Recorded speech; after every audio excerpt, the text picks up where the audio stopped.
First, park your 2015-2020 GMC Yukon on a level surface and turn off the engine.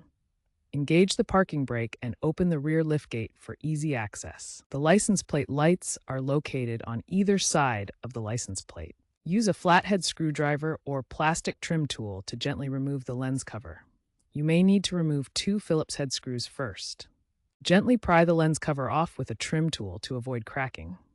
Once the cover is off, twist the bulb socket counterclockwise to unlock it from the housing. Now, pull the old 2825 wedge-base bulb straight out from the socket. Insert the new 2825 LED bulb into the socket, ensuring the pins align correctly. LEDs have a specific polarity. Twist the socket back into the housing clockwise until it locks. Snap the lens cover back into place and secure it with the screws if removed. Turn on the headlights to test the new bulb. If it doesn't light up, check the vehicle's fuses and wiring. If everything works, wipe down any debris and ensure the moisture seals are intact to prevent future corrosion.